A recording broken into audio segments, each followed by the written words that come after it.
नमस्कार, कशा आहात सगळे? तर पुन्हा एकदा आपलं स्वागत आहे पायल रेसिपीज मध्ये। तर आज आपण मस्त अशी मैसूर भजी बघणार आहोत।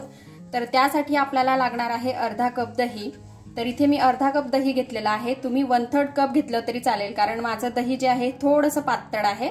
तुम्ही घट्ट दही वापरलं तर 1/3 घेतलं तरी चालेल।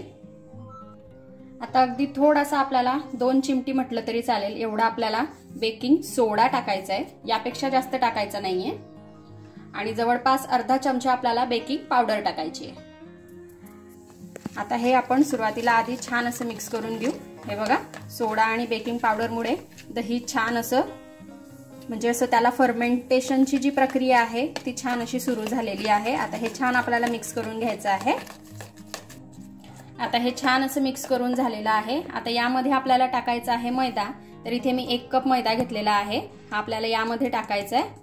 आता पूर्णच आपल्याला टाकून द्यायचं आहे आणि नंतर जेवढं पाणी लागेल तेवढं आपल्याला ऍड करायचं आहे। आधी दह्यासोबतच मिक्स करून घ्यायचं आहे छान असं आपल्याला मैद्याला।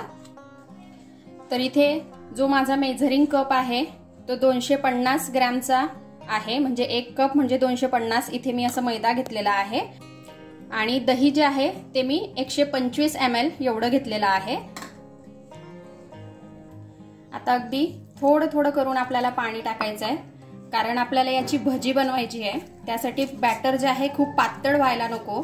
तर आजची जी आपली मैसूर भजी आहे ती खूप सॉफ्ट होतात, खूप मस्त लागतात। तुम्ही नक्की ट्राय करा, व्हिडिओ शेवटपर्यंत बघा, म्हणजे तुम्हाला कळेल की मैसूर भजी आपली कशी झालेली आहेत। आणि आवडली आजची रेसिपी मैसूर भज्यांची तर लाईक करा, त्याचबरोबर शेअर करा आणि सबस्क्राइब करायला विसरू नका बरं का। अशाच छान छान नवीन रेसिपीज तुम्हाला पण मग बघायला मिळतील, त्याचबरोबर खायला सुद्धा मिळतील।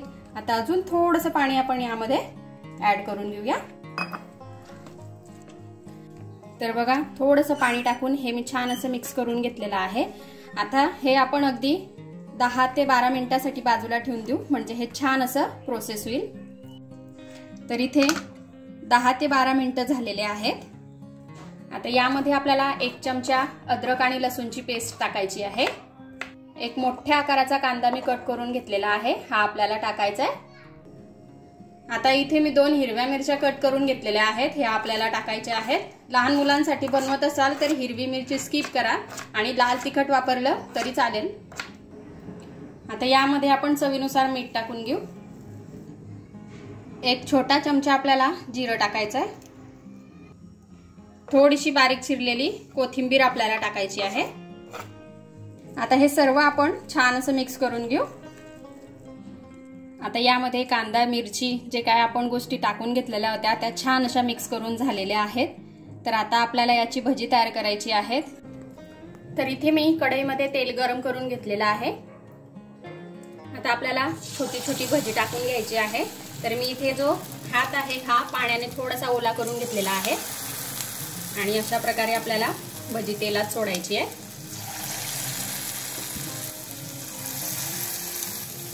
हातानेच मस्त असे गोल गोल भजी आपली तयार होतात।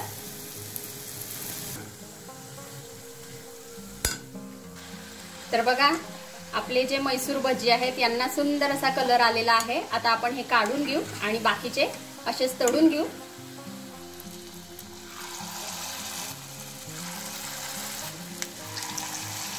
तर बघा, इथे आपले मस्त असे मैसूर भजे हे खाण्यासाठी रेडी आहेत।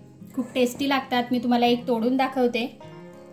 बघा किती मस्त आणि जाळीदार इथे हा मैसूर भजा आपला झालेला आहे। याला आपण टोमॅटो केचप सोबत किंवा असंही खाल्लं तरी खूप छान लागतो। तर तुम्ही एक वेळेस नक्की ट्राय करा आणि आवडली आजची रेसिपी तर चॅनलला सबस्क्राइब नक्की करा। चला तर मग भेटूया अशाच एका छानशा रेसिपी सोबत नेक्स्ट व्हिडिओ मध्ये। तोपर्यंत आपली काळजी घ्या। Take care, bye bye.